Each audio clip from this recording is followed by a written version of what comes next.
Hmm, 1 jam lagi guys. Semoga ini cepat diupload videonya. 1 jam lagi CPI. Nah, jadi sebenarnya nggak etis juga ya entry di saat-saat news kayak gini. Cuman ya gimana gitu ya. Nah, kita take a look aja dulu ya dengan data-data yang udah pernah ya. Nah, di sini ya kita lanjut dulu di probabilitas untuk Juli 2023 ya. Di sini tanggal 26 nanti ada keputusan suku bunga ya. Dan di sini udah jelas banget telak jauh ya. Udah sekitar 92% yang memvoting kalau suku bunga itu naik ke 525 sampai 550. Oke. Nah, kemudian di sini ada data lagi di bulan September ya, tanggal 20 ya. Nah, cuman yang di sini kalau kita lihat itu probabilitasnya ada 3 ya. Ada yang ditetap 5 itu, tapi itu ya kita cut aja. Dan di sini arahnya itu naik semua guys ya. 73% masih sama 525 sampai 550. Dan kemudian 20% di 550 sampai 575. Jadi artinya ada 20% kemungkinan di situ. Ya kemungkinan doang ya, bisa kejadian bisa enggak. Tapi biasanya kalau yang probabilitas rate ini biasanya dia kalau paling banyak itu pasti menang ya, karena yang data ini udah biasanya tuh ya akurasinya ya 90% lah ya, karena beberapa kali terakhir aku pakai ini juga dan benar jarang banget melesetnya ya. Nah, jadi rate sekarang ada di apa namanya 500 ya, 5 sampai 5,25. Kalau naik ke 550 artinya di bulan ini kita akan naik ya. Di bulan ini kita akan naik. Kemudian ini karena Agustus nggak ada, jadi kita anggap Agustus itu sama ya, pause bukan pause sih, skip gitu ya.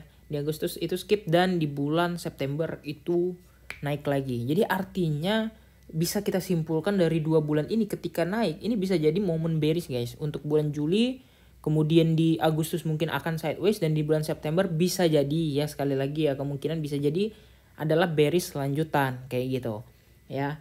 Nah, jadi ini berdasarkan votingnya aja ya. Sisanya ya kita lihat, tapi kalau aku sih udah yakin banget untuk bulan ini karena udah dikode-kode juga dari kemarin dari tanggal 3 kemarin juga yang pas FOMC minutes udah dibilang kalau suku bunga masih akan naik 2 kali lagi.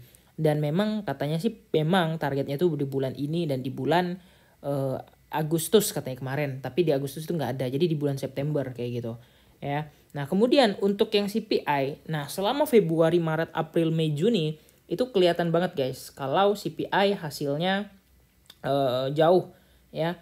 Jadi artinya CPI itu turun gitu. Yang kayak di bulan Februari CPI-nya turun ya kan. Yang sebelumnya 6,5 kemudian aslinya 6,4. Kemudian di bulan Mei kita lihat itu turunnya 1 doang tuh. Waktu itu kalau nggak salah market tiba-tiba ngepam ya. Tiba-tiba ngedam ya. Padahal itu kan harusnya ya bagus ya, karena aktualnya 4,9. Forecast-nya 5. Forecast-nya tetap, tapi dia bisa di bawah forecast gitu. Jadi harusnya itu bagus ya. Nah, ini previous ya, yang sekarang kita tanggal 12 Juni hari ini, sebelumnya itu 4, di bulan kemarin itu 4 ya. Karena udah lumayan turun, lumayan jauh banget tuh ya. Pokoknya intinya tuh 4,9 ke 4 aktualnya ya. Nah, jadi sebenarnya ini apakah bisa bullish atau bearish ini tergantung. Karena kalau misalnya di bawah forecast, misalnya aktualnya 3, bisa jadi market ngepam kayak gitu ya. Sekali lagi ya, bisa jadi market ngepam ya. Kemudian untuk yang kalau misalnya nih di atas 3, misalnya 3,2 atau 3, kalau 3,2 mungkin masih ada toleransi ya. Kalau misalnya mungkin 3,3 atau 3,5 itu baru mungkin kayaknya nggak bisa toleransi guys. Atau market lebih cenderung akan sideways dan bearish. Nah, ini juga ada tadi nih data ininya. Nah, ini dia. Kalau misalnya ya prediksinya sih 3 sampai 3,2. Jadi market akan naik kurang lebih ini untuk S&P ya, S&P 0,5 sampai 7. Ini Bitcoin bisa jadi naiknya 3 sampai 4%. Kemudian untuk 3,3 sampai 3,6 ya itu market down 1% sampai 1,25%. Di kripto itu mungkin bisa jadi 4 sampai 5% kayak gitu. Tapi probabilitasnya kecil. Nah, kalau yang ini biasanya ini JP Morgan Scam on Plane ini biasanya itu ada sedikit meleset dan biasanya ada benar ada yang meleset. Tapi kalau yang ini aku nggak yakin 100% ya. Karena tipis banget guys. Beda satu angka komanya aja itu bisa, kalau misalnya orang udah prediksi 3,1 tiba-tiba 3,3 kayak gitu ya. Atau orang prediksi 3,2 tiba-tiba hasilnya 3,3 itu agak sedikit runyam juga tuh ya. Meskipun ya probabilitasnya tetap ada ya. Semua tuh kan udah ada analisnya, udah ada orang yang mempertimbangkan datanya. Meskipun datanya kadang katanya dimanipulasi dan sebagainya.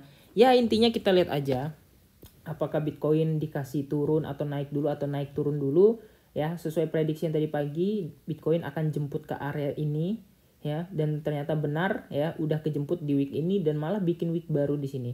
Apakah akan kejemput juga ya, kita nggak tahu. Apakah akan dijemput juga pas CPI dulu nanti baru terjun ya. Intinya kita lihat aja dulu gimana market reactionnya, dan semoga sesuai berjalan dengan sesuai berjalan dengan prediksi kita. Oke, kira-kira gitu aja. Jangan lupa untuk like dan subscribe. Terima kasih sudah nonton video ini. See you next video. Bye bye.